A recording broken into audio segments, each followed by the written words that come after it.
So today I'm going to show you where you can find the highest tides in the world.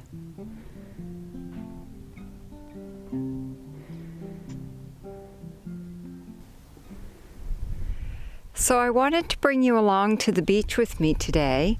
I'm down here at the beach that's closest to where I live.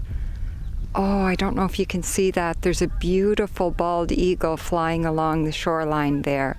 It's just landing, and it landed right beside another bald eagle. That is just beautiful. Let's see if I can zoom in, give you a close-up view of those eagles down there just at the water's edge. And we got some Canada geese flying up there. They're flying south for the winter. It's starting to get cold here.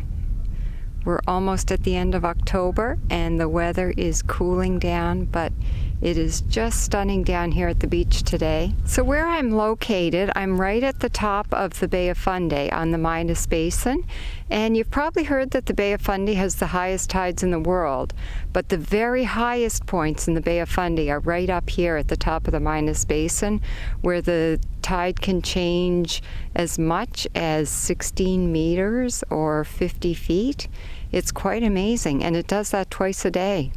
You really have to plan your trips to the beach, because otherwise you could get caught in a high tide.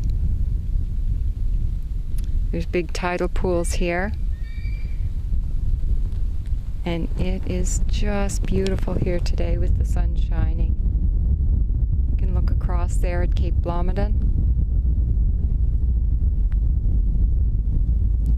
You look up here, here's some typical Nova Scotia rugged coastline with the big rocks and the trees creeping over the edge.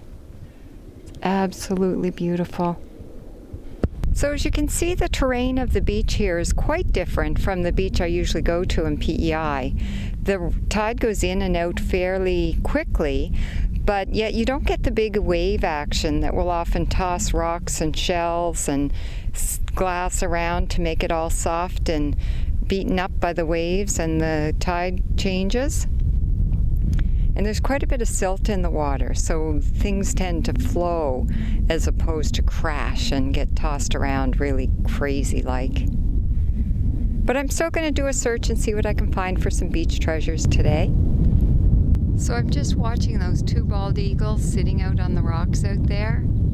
I don't know if they're hunting or if they're just sitting enjoying the sun like I am. So I find with this type of sand, it's really kind of thick and full of rocks and gravel and mud, and it doesn't seem to hold a whole lot of treasures.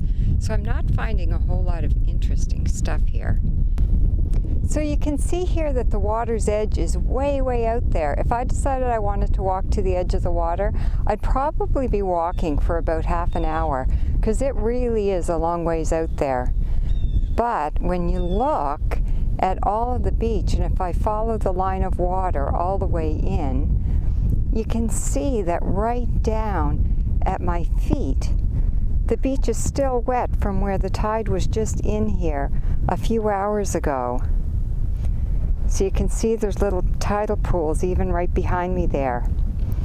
And the water's going to be back up here, right to the edge of the rocks, in another couple of hours when the tide comes back in. It's really quite spectacular how far the tide changes here at the top of the Minas Basin. So this is pretty cool to look at. Nothing that you would ever pick up and take home because it's still alive, but it's a rock that's just covered with little barnacles. So you do find a little bit of glass along here. Here's a great big green piece, but this is kind of typical of the type of glass we find along here, way too rough and not done. Not the type of glass that I would take home. Oh, I just spied a beautiful heron flying there. Just gorgeous. The wingspan on those birds are just spectacular. So it's not much wonder there's such an active bird life along this shore. I'm into the area of the beach now where there's all sorts of grass that grows underneath the water. So when the tide's out, the grass is exposed. But underneath that grass, it is muddy. I came down to the beach today with my sneakers on instead of my rubber boots, and my sneakers are getting very covered with mud. So one thing I find on Nova Scotia beaches is a lot of beautiful rocks. This one here would be way too big to use in my art, but it's really quite nice. It has a lot of quartz in it, and it's white and beautiful and has some pink running through there. That one will stay here today, but I can appreciate the beauty of it. And then it's very common to see these streams of water that flow in because there's so much water that comes in and out with the tides. You can always tell what direction the tide is going by the direction the waters are going in these little flows of water. Here you can see the water's running out, so that means the tide's on its way out. When the tide comes in, you'll see that come in, and all of this will fill up with water and flow up over the edge onto the beach and bury the beach.